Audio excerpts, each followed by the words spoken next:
अस्सलाम वालेकुम, मैं हूं वैस मंगलवाला और आप देख रहे हैं वर्ल्ड वाइज। दुनिया को देखने का, जांचने का, परखने का एक अलग जाविया।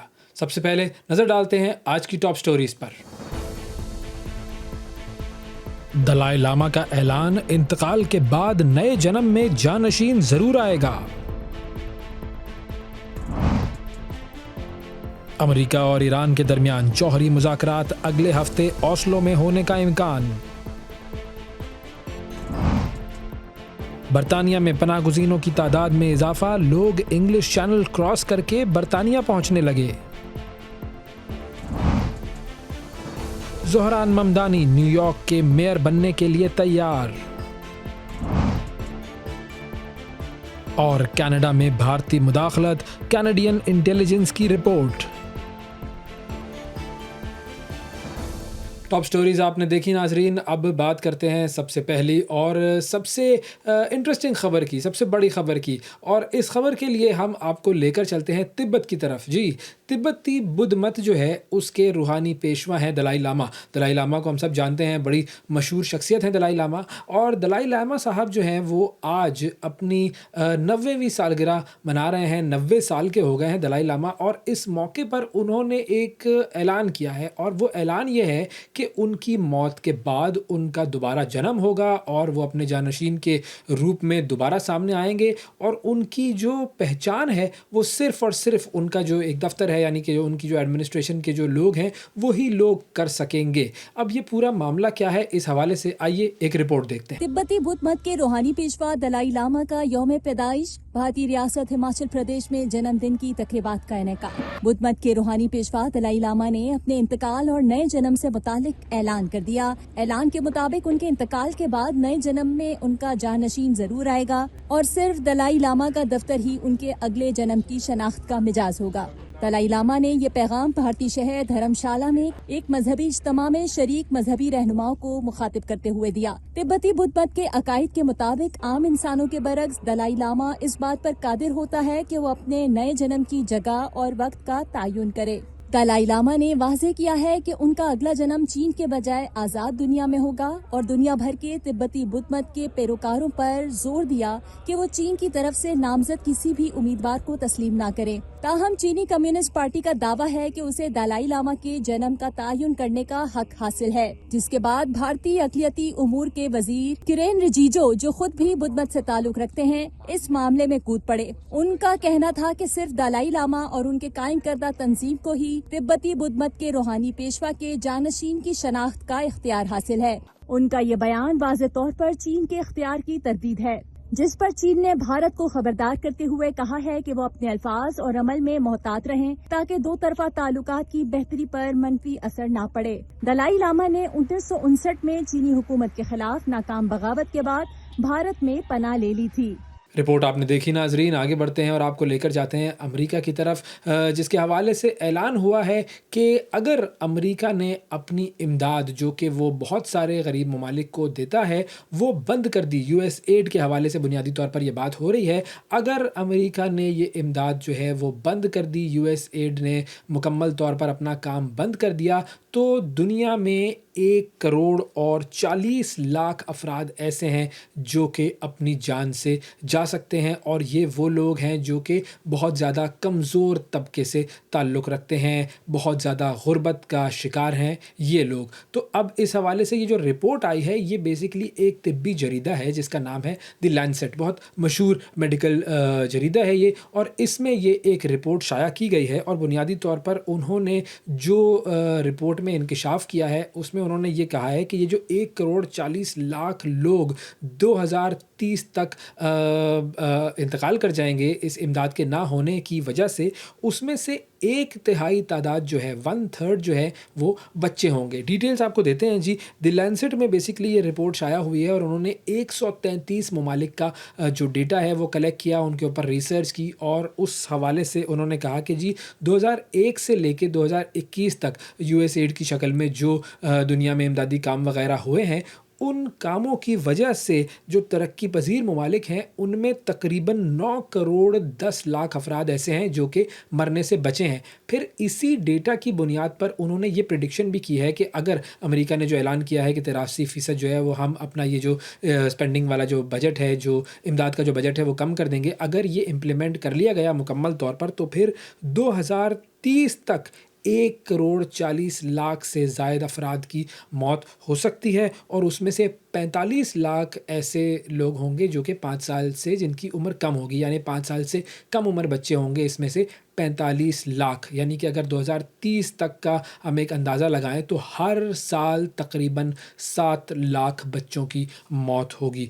और अब ये है जी यूएस एड वाला मामला। और हम सब जानते हैं कि यूएस एड को किस तरीके से बंद किया गया था और जो अमेरिका के सदर डोनाल्ड ट्रंप के जो सबसे पक्के दोस्त थे, DOGE जो इदारा बनाया था, इलॉन मस्क को उसका सरबरा बनाया था, उन्होंने किस तरीके से ये काम किया था। अब तो खैर इन दोनों की दोस्ती जो है वो ख़त्म हो चुकी है और इलॉन मस्क को डिपोर्ट करने की बातें हो रही हैं डोनाल्ड ट्रंप की तरफ से। लेकिन ये यूएस एड को जब बंद किया गया था तो उसके बाद के मामलात को जो है वो प्रिडिक्ट किया है इस जरीदे ने। अच्छा, अब यूएस एड की जो बजट कटौती है उसके बाद फिर एक और मामला हुआ है। वो मामला ये है कि दीगर कई जो बड़े अतिया दहंदगार ममालिक हैं, जिनमें जर्मनी शामिल है, बरतानिया शामिल है, फ्रांस शामिल है, उन्होंने भी अपने जो इमदादी बजट है उसमें कमी का ऐलान किया था। तो उसकी वजह से भी बहुत सारी अमवात का खदशा है।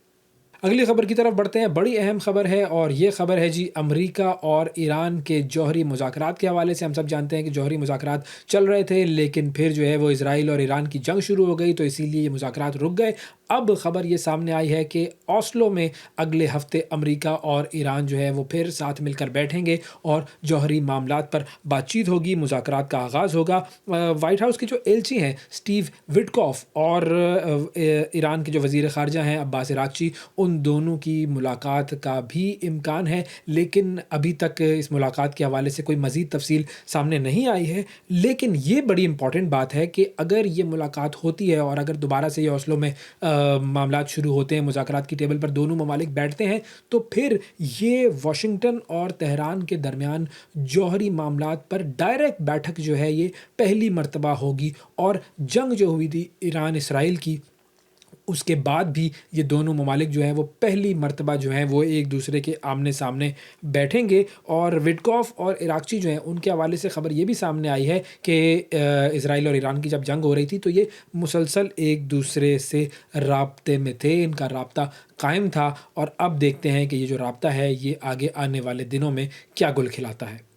आगे बढ़ते हैं और बरतानिया का एक मामला डिस्कस करते हैं जी। बरतानिया का मामला ये है कि इंग्लिश चैनल को छोटी कश्तियों में क्रॉस करके इस साल के शुरू के जो 6 महीने गुजरे हैं जनवरी से जून तक, उसमें 20,000 लोग छोटी किश्तियों के ज़रिए इंग्लिश चैनल को क्रॉस करके बरतानिया में दाखिल हुए हैं। ये कौन लोग हैं, इनका मामला क्या है और हुकूमत इस मामले से किस तरह डील कर रही है, इस हवाले से हम बात करेंगे। हमारे नुमाइंदे नवीद आलम साहब यूके से हमें ज्वाइन कर रहे हैं। अस्सलाम वालेकुम नवीद, बहुत शुक्रिया आपका प्रोग्राम के लिए, आपने वक्त निकाला। मैं चाहूँगा कि हमें थोड़ी सी ज़रा वजह बताएं कि ये जो छोटी किश्तियों के ज़रिए जो पनागुज़ीन बरतानिया आ रहे हैं इंग्लिश चैनल को क्रॉस करके, तो इसमें जो ये इजाफ़ा हुआ है 20,000 का जो नंबर हमारे सामने आया है, इस इजाफ़े की वजह क्या है? जी वैसा गुज़िश्ता 6 माह में जो तारकीन वतन हैं जो कश्तियों के ज़रिए फ़्रांस से बरतानिया में दाखिल होते हैं, उनकी तादाद में 48% इजाफ़ा हुआ है। और इस वक्त जो मजमूई तादाद है 6 महीनों की, वो 20,000 से ज़ायद गैर कानूनी तारकीन वतन कश्तियों के ज़रिए बरतानिया में दाखिल हुए और उन्होंने असाइलम क्लेम की है। ये एक बहुत बड़ा इजाफ़ा है, क्योंकि हुकूमत जब संभाली थी गुज़िश्ता साल लेबर ने, उनके जो मेन मैनिफेस्टो था उसमें था कि मईशत को ठीक करेंगे और इमिग्रेंट्स को कंट्रोल करेंगे, जो कि इस वक्त हुकूमत मुकम्मल नाकाम नज़र आती है। और इसी वजह से जो अपोजिशन पार्टीज़ हैं वो हुकूमत पे प्रेशर बनाए हुए हैं। जो नजर फराज है, जो दाएं बाजू की जमात है, जो नेशनलिज्म पे यकीन करते हैं, उन्होंने बहुत ज़्यादा प्रेशर बनाया हुआ है। हमने गुज़िश्ता प्रोग्राम्स में ये डिस्कस किया था कि वो एक ज़िमनी इलेक्शन भी जीत गए थे और बड़ी तादाद में जो लोकल इलेक्शन हैं उनमें भी उनको कामयाबी मिली थी, क्योंकि उनका जो सारा फोकस है वो इमिग्रेशन पे है। और इसी वजह से हुकूमत पर दिन ब दिन दबाव बढ़ रहा है, अवामी जो राय है उनके ख़िलाफ़ जा रही है। और गुज़िस्ता रोज़ जो बेनिफिट्स पे बिल था उसमें भी काफ़ी मेहनत करना पड़ी सर केयर स्टारमर जो बरतानवी वज़ीर-ए-आज़म हैं, और जो पंडित हैं सियासी, वो कह रहे हैं कि अगर यही सूरत-ए-हाल चलती रही तो ये हुकूमत के लिए ख़तरे की घंटी हो सकती है। अच्छा, हुकूमत के जो इकदामात हैं वो क्या स्मगलिंग को रोकने में कामयाब हो रहे हैं? उनका कोई इम्पैक्ट हो रहा है? जी अवैस साहब, हुकूमत ने सख्त कवानीन बनाए हैं इमिग्रेशन को कंट्रोल करने के लिए। जो तारकीन वतन कश्तियों के ज़रिए जो उनके स्मगलर्स हैं, इंसानी स्मगलर्स जो लेके आते हैं बरतानिया में, उनके ख़िलाफ़ टेररिज्म के जो लागू कानून वो उन पे सेक्शंस लगाई गई हैं। बहुत सारी गिरफ्तारियां भी हुई हैं, बहुत सारी बोट्स को कब्जे में लिया गया है, घरों में छापे मारे गए हैं। जो इलीगल जो लोग यहाँ पे मौजूद हैं, जो होटल्स, रेस्टोरेंट्स, कॉफ़ी शॉप्स या क्लीनिंग की जो जॉब्स करते हैं, उनको भी छापों के ज़रिए पकड़ा गया है। लेकिन उस तादाद में कमी नहीं आ रही। 48% इजाफा हो गया है इसमें। और इसकी जो सबसे जो बड़ी वजह है वो है मौसम। गर्म मौसम में ये तादाद दुगना हो जाती है।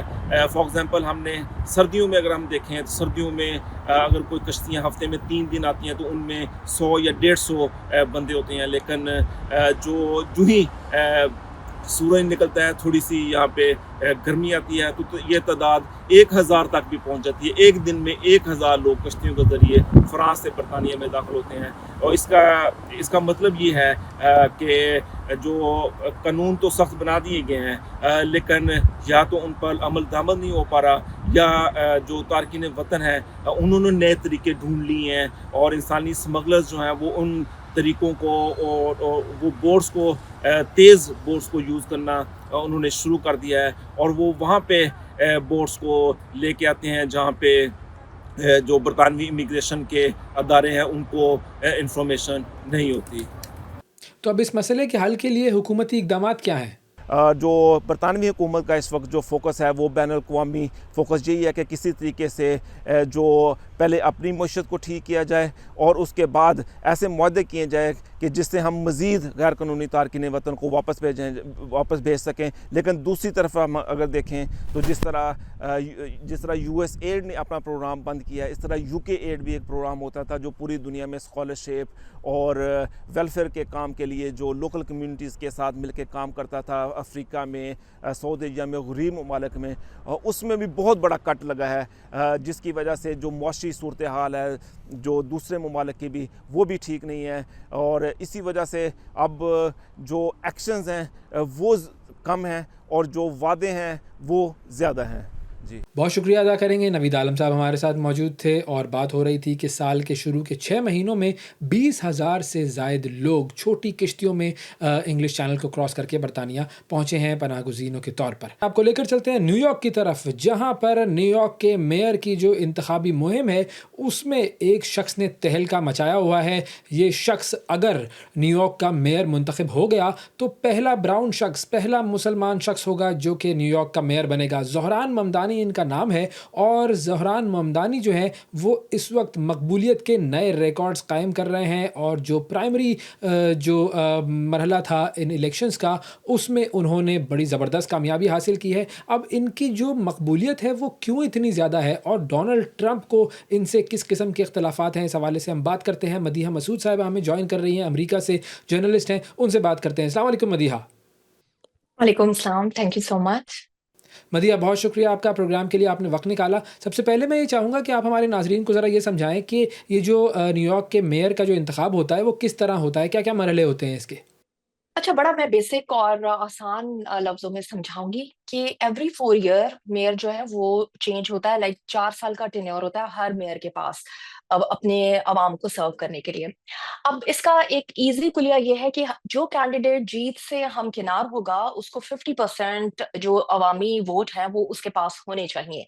तो अब लोगों के पास क्या होता है कि वो अपने पसंदीदा कैंडिडेट को 1 से 5 के दरमियान, मतलब वो जो चूज़ करेंगे 1 से 5 के दरमियान, लाइक 1 टू 5 आप कितना पसंद करते हैं, कितना नहीं पसंद करते हैं।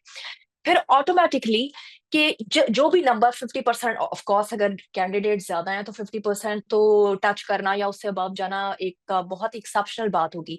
लेकिन जब तक के लिए 50% वोट नहीं आएंगे तब तक के लिए ये राउंड चलते रहेंगे, जिसमें एक के बाद एक जो कैंडिडेट होता है जो सबसे लोअर स्टेज पे होगा वो एलिमिनेट हो जाएगा, फिर बाकी बचने वालों के दरमियान इलेक्शन होगा, फिर रनर अप की तरफ जाएंगे और फिर इवेंचुअली एक कैंडिडेट जो है वो 50% क्रॉस कर जाएगा इन द एंड, क्योंकि जब कलेक्टिव वोट सबके डलेंगे तो फिर ब्राइट चांसेस होते हैं कि 50% से ज्यादा एक्सीड करेंगे वोट्स एक्सीड। तो इस तरह से फिर आखिरी जो राउंड है उसमें चुनाव हो जाता है मेयर का 50% वोट से ज्यादा। और इसका जो फाइनल नतीजा है वो कब आएगा? जी, अभी नवंबर के बाद पता चलेगा कि ये क्या सूरत हाल होगी, क्योंकि अभी तो जो रेस है अभी तो एकदम आप ये कह सकते हैं कि ममदानी ने जो प्राइमरी में लीड ली है उससे एकदम भूचाल आ गया है। न्यूयॉर्क की पॉलिटिकल हिस्ट्री अगर मैं कहूँ तो बिल्कुल गलत नहीं होगा। इससे पहले किसी भी और रंग के मतलब देसी उसमें मैं बात कर रही हूँ, ब्राउन में अगर मैं बात करूं, इतनी पोटेंशियल किसी में देखी नहीं गई थी कि कोई सोचे कि वो इतनी बड़ी स्टेट को लीड कर सकता है, इस एनर्जी के साथ सामने आए। तो अभी तो वो भौचाल मचा हुआ है और हर हर सेक्टर के अंदर बहुत बात हो रही है। सिर्फ यूएस ही नहीं, आप देखें पूरी दुनिया में ममदानी जो है वो इस वक्त एक रिनाउंड फिगर के तौर पर सामने आ गए हैं। अच्छा, अब आते हैं ज़रा ज़ोरान ममदानी पर। मदिया, ये बताइए कि ज़ोरान ममदानी जो हैं, उनकी इतनी ज़्यादा मकबूलियत की वजह क्या है?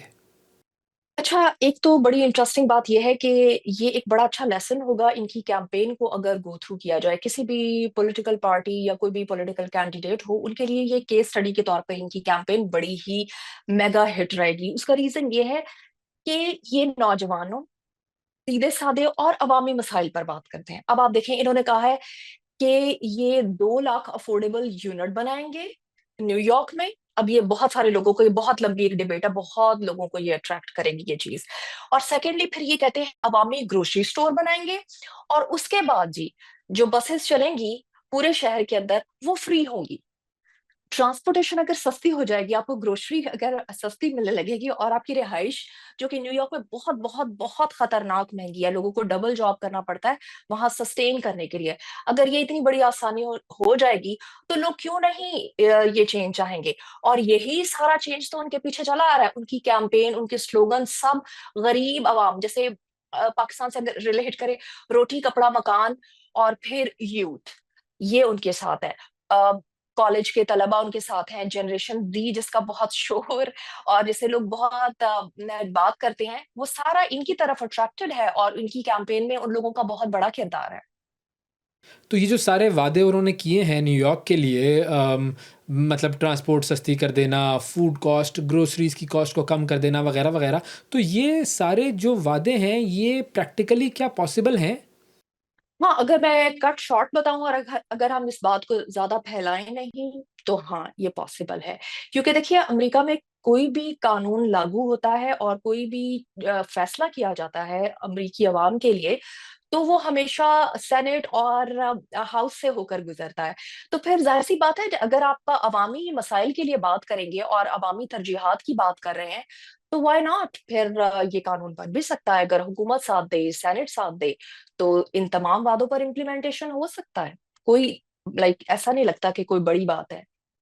अच्छा मदिया, ये बताइएगा कि अब ज़ोरान ममदानी के जो फ़ेवर में लोग हैं, वो ज़्यादातर कौन लोग हैं? मतलब क्या वो ब्राउन लोग हैं या फिर गोरे भी जो हैं वो उनको फ़ेवर कर रहे हैं?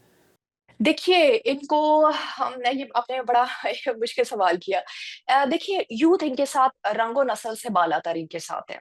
जनरेशन इनके साथ है, जो जवान बच्चे हैं वो इनके साथ हैं, और उसके अलावा पाकिस्तानी, इंडियन, बांग्लादेशी कम्युनिटी वो बहुत ज़्यादा है। नॉन इमिग्रेंट्स इनके बहुत फॉलोवर्स हैं। और फिर एक इंटरेस्टिंग जो पॉइंट है मेरे लिए वो ये है कि एलजीबीटीक्यू के जो फॉलोवर्स हैं वो बहुत बड़ी तादाद में इनको फॉलो करते हैं। और बड़ा ही इंटरेस्टिंग इनकी पर्सनालिटी का एक हिस्सा ये है कि ये हिप हॉप म्यूजिक में भी इनका इंटरेस्ट है। तो इनका एक बहुत बड़ा, इन्होंने अपना एक इवेंट किया जिसमें लगभग वो एक म्यूजिक थिएटर हॉल में इनका वो इवेंट था, और उसमें 3,000 लोगों ने शो अप किया। और क्योंकि इनका म्यूजिक में दिलचस्पी है, और म्यूजिक तबके के बहुत बड़े लोगों ने, मेजोरिटी ने वहां पर पार्टिसिपेट किया। लोगों ने सुना कि ये रन कर रहे हैं एक सीट के लिए। देखिए, ये बात बहुत इंपॉर्टेंट है कि अगर एक कैंडिडेट की हर तबके तक रसाई है और वो एक सोशल एक्टिविस्ट के तौर पर एक लंबे अरसे से काम कर रहा है। सोशल एक्टिविस्ट का मतलब ऑफ कोर्स सब जानते हैं कि आप हर हर कॉलोनी और हर तबके के लोगों के साथ आपका उठना बैठना है, आपकी गुफ्तगू होती है, लॉन्ग कॉन्वर्सेशंस होती है, आपकी गैदरिंग है, आपके हैंगआउट्स है। उस लिहाज से ये एक बहुत निचले लेवल से आप समझें कि ये ऊपर की तरफ आ रहे हैं, जो कि बहुत इनकरेजिंग है और इसीलिए लोग इनको बहुत ज्यादा अप्रिशिएट कर रहे हैं। अच्छा, जो ज़ोहरान ममदानी के मुखालिफिन हैं, वो उनके बारे में क्या कह रहे हैं? मैं एक वीडियो देख रहा था, उसके अंदर वो कुछ खा रहे थे, हाथ से खाना खा रहे थे, जैसा हमारे यहाँ पे नॉर्मल होता है, तो उस पर भी बड़ी उनके मुखालिफिन तनकीद कर रहे थे, वो क्या मामला था? हाँ, वो एक्चुअली इन्होंने हाथ से बिरयानी खाई और वो इनकी कैंपेन का एक हिस्सा है। ऑफ कोर्स आप अगर इनकी कैंपेन को, इसीलिए मैंने कहा कि अगर कोई इनकी कैंपेन को केस स्टडी के तौर पर लेगा, अगेन मैं वही बोलूंगी, केस स्टडी के तौर पर लेगा, तो उससे बहुत सारी चीजें सीखने को मिलेंगी कि आप किस तरह से कैंपेन के जरिए किसी के भी दिमाग में सरायत कर जाते हैं और किसी को भी इनकरेज कर सकते हैं कि वो आपको चूज करे एज लीडर। तो इन्होंने जब ये कैंपेन का हिस्सा था और जब ये स्टंट सोशल मीडिया पे वायरल हुआ, क्योंकि यूथ इनकी फॉलोवर है, तो लोगों ने इनको पसंद किया और कुछ जो क्रिटिक्स थे वो भी एक बहुत बड़ा सोर्स होते हैं आपकी किसी भी डिजिटल कंटेंट को वायरल करने के लिए। तो रिपब्लिकन्स ने इनको अनसिविलाइज्ड कहा और इनको रिलेट किया थर्ड वर्ल्ड कंट्री से, और इनको कहा कि अगर यही अनसिविलाइज्ड हरकतें करनी है तो आप अपनी थर्ड वर्ल्ड कंट्री में जाकर ही कीजिए। क्योंकि यूएस की ब्यूटी ये है कि यहाँ पर फ्रीडम ऑफ स्पीच है, आपकी हर बात जो है वो आपको इजाजत है कहने की। ये नहीं है कि आप कोई भी बात कहेंगे तो आप मंजर आम पर नहीं हैं, आप रहेंगे, आप हैं, और आप अपना मुद्दा मनवा सकते हैं अगर वैलिडेशन है। तो देखिए, दूसरा स्कूल ऑफ थॉट जो बमदानी का प्रो है, उन्होंने ये स्टेटमेंट दी, उन्होंने कहा अमेरिकन पिज्जा कैसे खाते हैं? सही तो खाते हैं। तो they have their own statement. तो ये दोनों तरफ से चला, जो कि बड़ा इंटरेस्टिंग था और डिजिटल तक ही डिबेट रही, तो अच्छा था। अच्छा, ज़ोहरान ममदानी के बयानात मैं सुन रहा था, तो वो बड़े ही अग्रेसिव बयानात दे रहे थे। मिसाल के तौर पर उन्होंने भारत के जो प्राइम मिनिस्टर हैं मोदी जी, उनके बारे में ये कहा कि जी मोदी जो है वो गुजरात वाला जो मैसेकर था, मुसलमानों को कत्लेआम जो किया गया था गुजरात में, उसकी तरफ उन्होंने इशारा किया और उन्होंने कहा कि जी ये तो एक क्रिमिनल है मोदी जो है। फिर उसके अलावा नेतन्याहू के हवाले से उन्होंने कहा कि जी नेतन्याहू अगर न्यूयॉर्क आता है तो उसको गिरफ़्तार कर लिया जाएगा। तो ये जो बयानात हैं, इन बयानात का उनका जो वोट बैंक है उस पर और जो अमेरिकी अवाम है, न्यूयॉर्क के जो अवाम है, उन पर क्या असर हो रहा है? देखिए, अगेन मैं आपको बोलूंगी कि दो स्कूल ऑफ थॉट्स इस वक्त काम कर रहे हैं, एक प्रो है और एक अपोनेंट है। तो दूसरी साइड से तो कोई कुछ भी कहता रहे तो वो बात बनती रहेगी, लेकिन मैं ये थोड़ा सा बताना चाहूंगी बिल्कुल अनबाइस्ड कि इनके स्टेटमेंट को थोड़ा सा ट्विस्ट किया गया है गुजारने के लिए। देखिए, इन्होंने मोदी को कहा मुजरिम कहा, क्योंकि वो गुजरात के लिंक्स का क्वेश्चन हुआ और उसी डिबेट में ड्रैग होते हुए उन्होंने ये कहा कि मोदी मुजरिम है, एक इवेंट को कोट करके उन्होंने ये बोला। एंड नेतन्याहू के हवाले से उन्होंने ये कहा कि जब उनको क्वेश्चन किया गया कि अगर वो न्यूयॉर्क आते हैं तो क्या आप उनको अरेस्ट कराएंगे अगर आप अथॉरिटी में होंगे? तो देखिए, ये तो किसी भी जिसको सेंस है उसको ये समझ है कि आप जब एक पॉलिटिकल कैंडिडेट हैं, आप जज्बात से बालातर बात करेंगे, आप पॉलिटिकल ग्राउंड को समझने के बाद एक स्टेटमेंट देंगे, क्योंकि लोग आपका यही चीज निकाल कर फिर बाद में दिखाएंगे कि अब क्या हुआ अगर आप यहाँ से यू टर्न ले जाएंगे।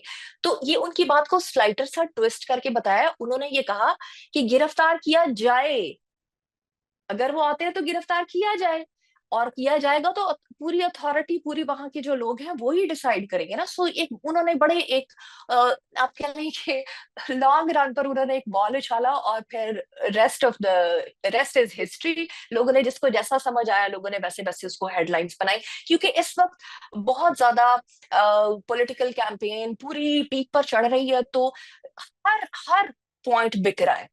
ये मैं कहूंगी हर पॉइंट बिक रहा है। सो हर स्कूल ऑफ थॉट का ब्रेड एंड बटर बना हुआ है। सो जिसको जैसा लगता है वो बस स्लाइट ट्विस्ट करके और उस हेडलाइन को चला रहे हैं। अच्छा, अब ज़रा हम आते हैं डोनाल्ड ट्रंप पर। डोनाल्ड ट्रंप जो है वो बड़ी मुखालफ़त कर रहे हैं ज़ोहरान ममदानी की, और उन्होंने तो यहाँ तक कहा है, मैं उनका बयान देख रहा था कि अगर ज़ोहरान ममदानी को न्यूयॉर्क का मेयर मुंतखब कर लिया गया, तो इसका मतलब है कि न्यूयॉर्क के अवाम जो है वो पागल हो चुके हैं। और उन्होंने ये भी कहा कि जी अगर ये जीत गए ज़ोहरान ममदानी न्यूयॉर्क के मेयर का इलेक्शन, तो हम न्यूयॉर्क की जो फंडिंग है उसको ख़त्म कर देंगे। मतलब क्या ये पॉसिबल है लीगली? अच्छा, वैसे मैं थोड़ा-सा यहाँ पे घबराऊँगी क्योंकि मैं कोई लीगल अटॉर्नी नहीं हूँ और मैं इस पे बिल्कुल भी कोई अपनी बात नहीं कर सकती। लेकिन हाँ, जो मेरी असेसमेंट है और जो मेरी समझ है, मेरा नहीं ख़्याल कि इस तरह का फ़ैसला किया जा सकता है कि प्रेज़िडेंट चाहे एक स्टेट का फंड कट कट हो जाए। Can you believe that? No, I can not. उसका रीज़न ये है कि सेनेट फंडिंग रिलीज़ करती है। तो आप मतलब पूरे हाउस को गिराकर एक पूरा आ जाएगा, और वो बहुत इम्पोर्टेंट स्टेट है, बहुत ज़्यादा इम्पोर्टेंट स्टेट है, जहाँ पर पूरा बिज़नेस चलता है, जो पूरी इंटरनेशनल आय अट्रैक्ट करती है जो स्टेट आपकी, और आप एकदम से उसके पूरे स्विचेज़ उड़ा देंगे और नीचे जो लोग हैं वो कहाँ जाएँगे? जो आधे आपके प्रो भी हैं। तो प्रैक्टिकल बात नहीं है। फिर मैं यही कहूँगी कि जो बयानात है ना, वो अमेरिका की पॉलिटिकल कैंपेन और पॉलिटिकल पूरे टाइम का बड़ा प्यारा हिस्सा है। तो वो वाला एशिया वाला नहीं है कि जो कहा वो वही है, किया जाएगा। कहते हैं और साथ बैठ भी जाते हैं। सो दैट्स वेरी कॉमन और बड़ा ईज़ी है, ऐसा पॉसिबल नहीं है। अच्छा, ये डोनाल्ड ट्रंप ने ये भी कहा था कि जी हम उनकी जो सिटीज़नशिप है वो भी ख़त्म कर देंगे, ज़ोरान को मुल्क से बाहर निकाल देंगे, डिपोर्ट कर देंगे। ये भी फिर मतलब बयानात ही हैं उनके इस तरीके से। जी देखिए, क्योंकि देखिए आप एक मौजूदा प्रेसिडेंट हैं, आप पे बहुत बड़ी ज़िम्मेदारी है और आपके पास बहुत बड़े हेवी फाइनेंसर हैं, जो दूसरी लॉबी से बिलॉन्ग करते हैं, and they all are worried, और उनकी परेशानी वाजिब भी है कि एकदम उन्होंने सोचा भी नहीं था और जी इस क्राउन कोई और ले गया। ये एक हिस्ट्री है, डेमोक्रेट के पास ही हमेशा ये स्टेट रही है। और अगर अ, मतलब ये पॉसिबल नहीं है, इसको मैं यहाँ से थोड़ा-सा बताना चाहूँगी कि पैलेस्टाइन के इश्यू के ऊपर जो ये ऑर्डर जारी हुए थे एग्ज़ेक्टिव के, जो लीड कर रहा है इन प्रोटेस्ट को, उन सब के रिवोक किए जाए ग्रीन कार्ड, उनको वापस भेज दिया जाए। डीसी से एक यूनिवर्सिटी स्टूडेंट लीड करता था इन सारी एक्टिविटीज़ को, उसको डिपोर्ट किया गया, after 3 months he was back. तो होता है, और फिर चीज़ें वापस रिवर्स हो जाती हैं। तो इतना आसान नहीं है, लेकिन मैं ये कहूँगी कि दोनों सूरतों में हिस्ट्री बनेगी न्यूयॉर्क की।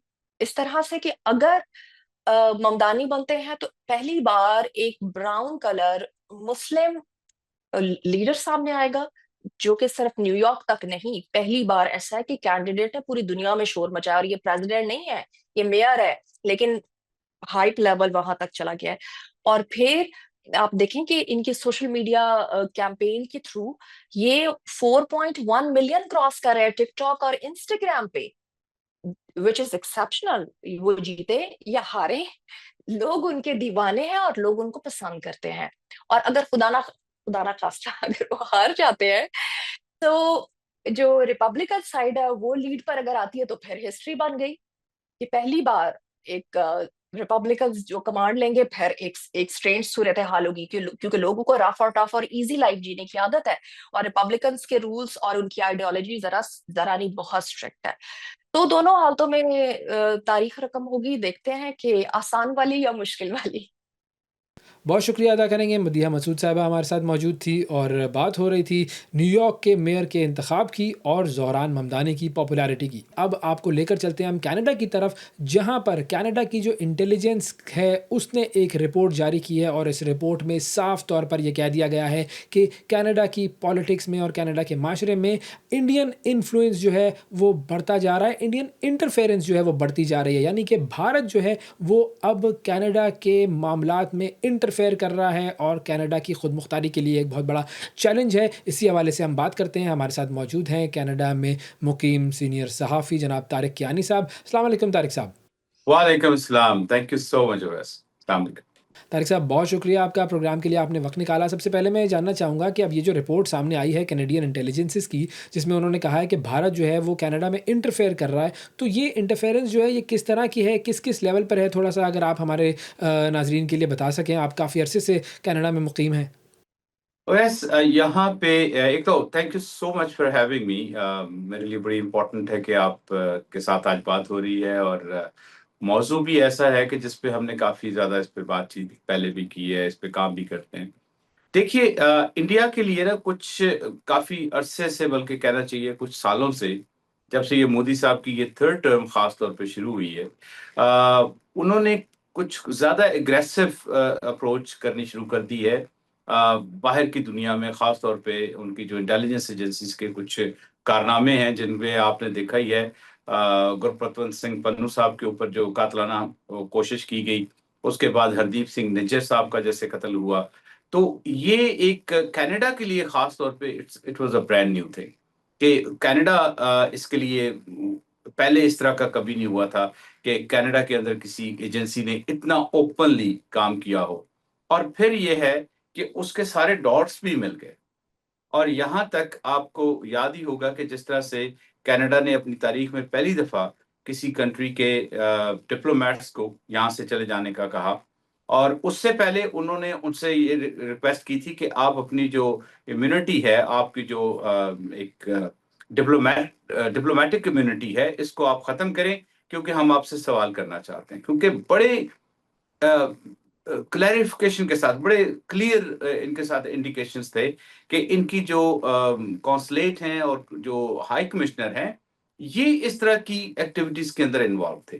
तो ये एक बाकायदा गवर्नमेंट स्पॉन्सर्ड, गवर्नमेंट का जो की तरफ से, एजेंसीज की तरफ से कनाडा के अंदर न सिर्फ ये कि इस लेवल पे इंटरफेरेंस के, जहां पे कैनेडियन को कैनेडियन सॉइल के ऊपर कत्ल कराने की बात हो, बल्कि यहाँ तक कि यहाँ के जो पॉलिटिकल सिस्टम है, उसके अंदर भी उन्होंने इंटरफेयर करने की कोशिश की है, जिसके वाज़ेह शवाहिद पिछले इलेक्शन से पहले आपको पता होगा, जब जस्टिन ट्रूडो साहब थे, तो उनके सामने उन्होंने बल्कि इसके ऊपर बहुत ज़्यादा बातचीत की। इसके ऊपर आरसीएमपी की जो प्रेस कॉन्फ्रेंस है वो मौजूद है। उन्होंने प्रेस के साथ बड़ा खुल के बात की, और उन्होंने नाम लिए इनके।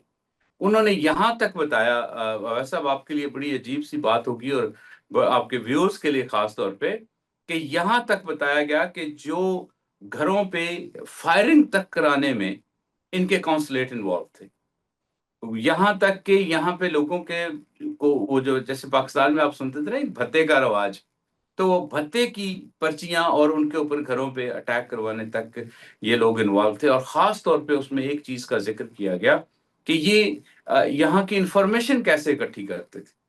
यहाँ के जो सिख खास तौर पे लोग हैं, जिनका ताल्लुक है, जिन्होंने इंडिया जाना होता है, उनकी जायदादें हैं, उनके घर हैं, तो वो जब वीजा अप्लाई करने के लिए जाते थे, तो उनको रोका जाता था, उनको ब्लैकमेल किया जाता था।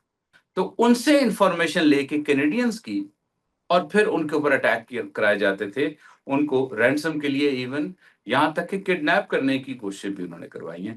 तो जो इंडिया की इन्वॉल्वमेंट है कनाडा के अंदर, खास तौर पे यहाँ की पॉलिटिकल सिस्टम के अंदर, और यहाँ पे जो लॉ एंड ऑर्डर के हवाले से आपने देखा है, जैसे हरदीप सिंह निज्जर का कत्ल है, इस तरह की और बेशुमार चीजें हो चुकी हैं और हो रही थी, जिसको इस वक्त कनाडा बड़े उसको लाइटली नहीं ले रहा। खास तौर पे यहाँ की इंटेलिजेंस एजेंसी इसके ऊपर बहुत ज्यादा काम कर रही हैं, और बड़े जोर शोर से, और वो बड़े क्लैरिटी के साथ हैं। उनको कोई वो कंफ्यूजन नहीं है कि शायद ऐसा है या नहीं है। दे नो कि ये इन्वॉल्व हैं, उनके पास वाज़ेह सबूत हैं, दुनिया के सामने उन्होंने दिखाए हैं, पार्लियामेंट में दिखाए गए हैं। तो मुझे लगता है कि इंडिया के लिए एक बड़ा ये मकाम है कि इंडिया को सोचना पड़ेगा कि अगर वो इस तरह की एक्टिविटी में इन्वॉल्व होता है, और बल्कि होता क्या है वो, तो उसको वापस होना होगा, उसको समझना होगा कि कनाडा खास तौर पे, और अमेरिका ने भी तो अब दिखा दिया, कनाडा बिल्कुल किसी सूरत में इस चीज़ को एक्सेप्ट नहीं करेगा। अच्छा, ये जो मामला है ये तो आपने कहा ही कि भारत की जो एम्बेसी के मुलाज़मीन हैं, वो तो ये सारे मामलात में मुलव्विस ही हैं। लेकिन इस रिपोर्ट में एक लफ़्ज़ लिखा गया है और वो है Canada based proxy agents of India, यानी कि प्रॉक्सी एजेंट्स भी ऐसे हैं जो कि मौजूद हैं कनाडा में, वो इंडिया के लोग हैं और इंडियन एजेंट्स के तौर पर यहाँ पर काम कर रहे हैं भारत के मफ़ाद के लिए और कनाडा को नुकसान पहुँचाने के लिए।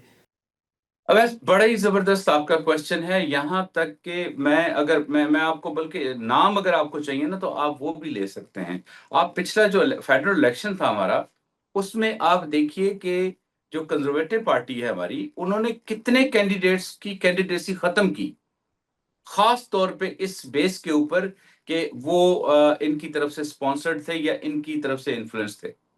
तो इंडिया बेसिकली जो यहाँ के जो पॉलिटिकल सिस्टम है, जो हमारा इलेक्टोरल सिस्टम है, उसको इन्फ्लुएंस करने की कोशिश कर रहा था, बल्कि उसमें बहुत ज्यादा इन्वेस्टमेंट कर रहा था।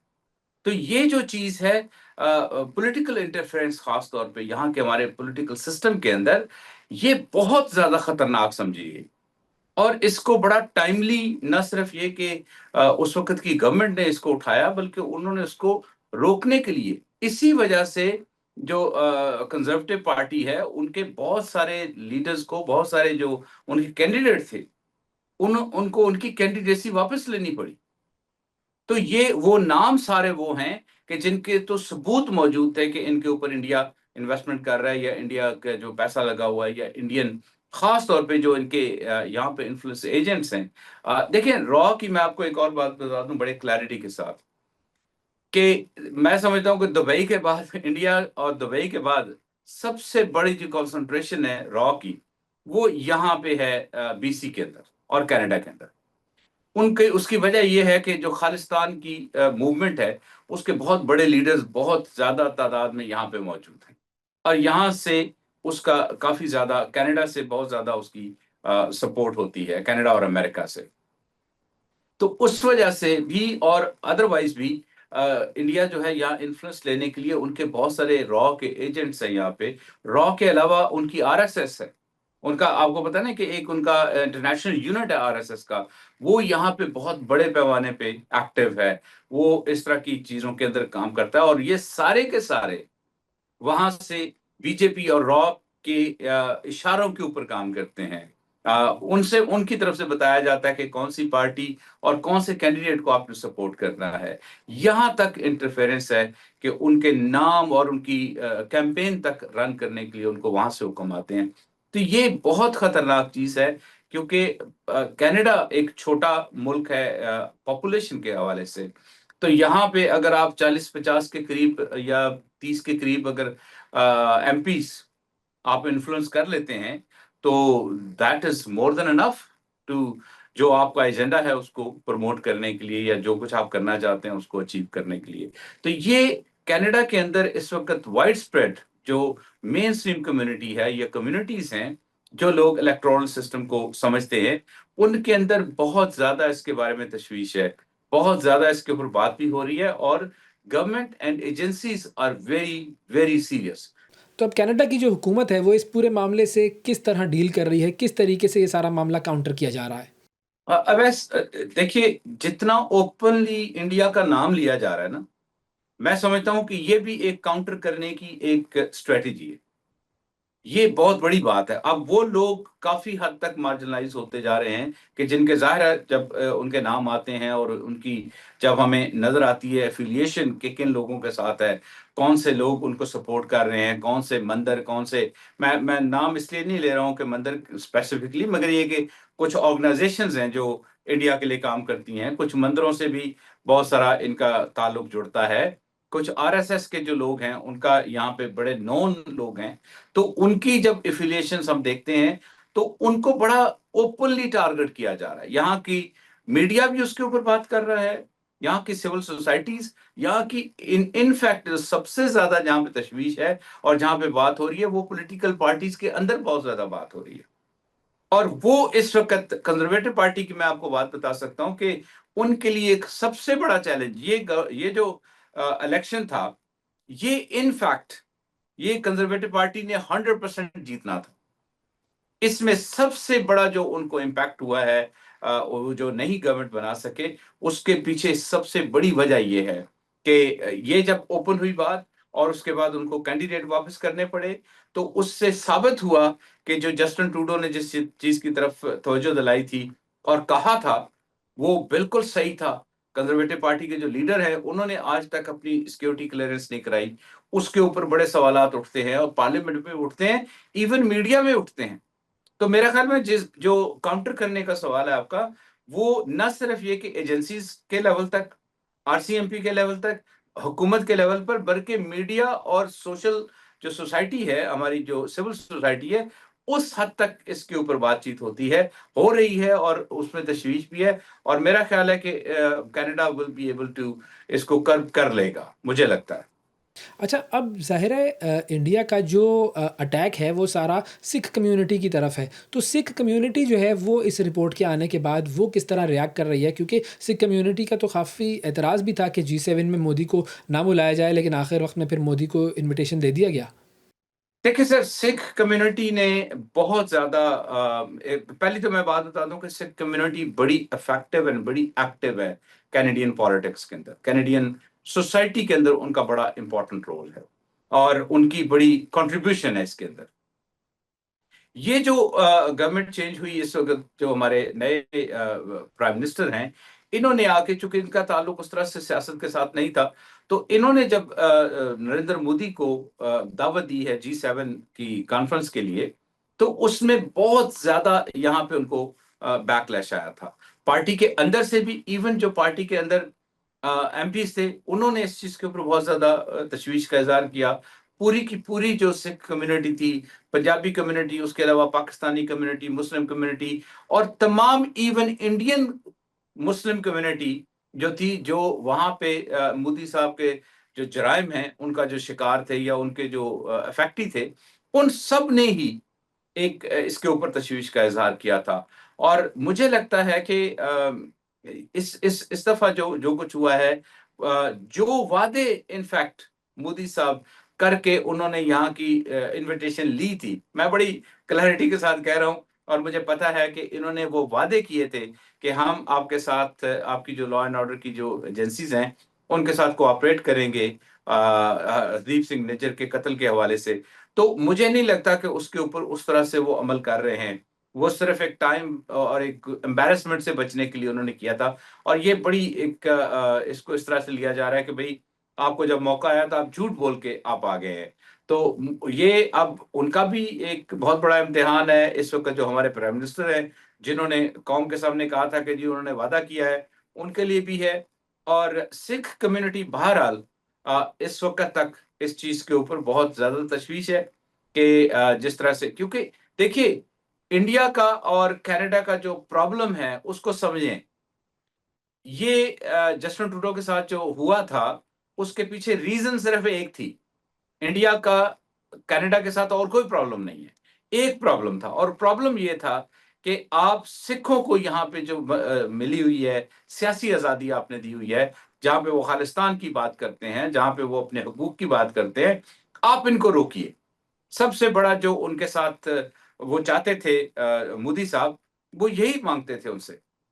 अब मोदी का यहाँ आना, इसका मतलब है कि किसी हद तक आपने उन चीजों को मानने की तरफ जा रहे हैं, या वो थोड़ा सा, आपको पता है ना, तशवीश होती है, they don't want to see him, कि जब तक वो जो ये कत्ल हुआ है इसके बारे में इन्वेस्टिगेशन नहीं हो जाती और उन लोगों को सजाएं नहीं हो जाती, और खास तौर पे वो लोग जो इन्वॉल्व थे और यहाँ से निकाल दिए गए क्योंकि उन्होंने अपनी डिप्लोमेटिक इम्यूनिटी सरेंडर नहीं की थी, उन तक जब तक ये नहीं होता, जब तक उनके साथ तफ्तीश नहीं होती, मुझे लगता है कि सिख कम्युनिटी इसके ऊपर तशवीश में रहेगी। और अभी भी दे आर नॉट हैप्पी जी, बिल्कुल they are very unhappy in fact. और फाइनली सर, मैं ये चाहूँगा कि अगर आप हमें बता सकें कि अब आप क्या देखते हैं भारत का और कनाडा का जो रिलेशनशिप है उसका फ्यूचर क्या है? देखिए, प्योरली इंडिया कनाडा की अगर बात करें तो ऑफ कोर्स अमेरिका की जो सिचुएशन है इस वक्त कनाडा के साथ, जिस तरह से हॉस्टाइल उनका रवैया है डोनाल्ड ट्रंप साहब का, कनाडा को डेफिनेटली मार्केट्स चाहिए। ऐसा नहीं है कि कनाडा वो इतनी बड़ी मार्केट को नहीं छोड़ना चाहेगा, कभी भी नहीं छोड़ना चाहेगा। और कनाडा जैसे अभी नई मार्केट्स को ढूंढ रहा है, तो उसके लिए उनको, मगर यहाँ पे जो क्वेश्चन बना हुआ है, जो एक आपको बल्कि याद होगा कि जिस वक्त ये हुआ है, हरदीप सिंह निज्जर साहब का जो कत्ल हुआ था, तो उस वक्त कनाडा इंडिया के साथ एक बहुत बड़ी ट्रेड डील करने लगा था, साइन कर था, एग्रीमेंट साइन कर रहे थे हम, वो कैंसिल किया था, वो उस पे नहीं हुए थे। डेफिनेटली कनाडा ये चाहेगा कि वो बिजनेस करे, इतनी बड़ी मार्केट को वो छोड़ना नहीं चाहेगा, मगर जो ह्यूमन राइट्स की जो पोजीशन है और कनाडा का जो स्टैंस है, वो मुझे नहीं लगता कि वो किसी भी सूरत में कैनेडियन सोसाइटी उस पे कॉम्प्रोमाइज करने देगी, या कैनेडियन हुकूमत इस पे कॉम्प्रोमाइज कर सकेगी। आप देख सकते हैं कि G7 की कॉन्फ्रेंस अभी हुई है, और अभी आप ये रिपोर्ट देख सकते हैं। तो व्हाट इट शोज कि जो सिस्टम है वो उसी पैटर्न पे, उसी अंदाज से काम कर रहा है। पॉलिटिकल गवर्नमेंट का डेफिनेटली ख्याल ये है कि किसी तरीके से हमारे जो ट्रेड के मामलात है वो बेहतर हों, अदरवाइज भी बेहतर होने चाहिए।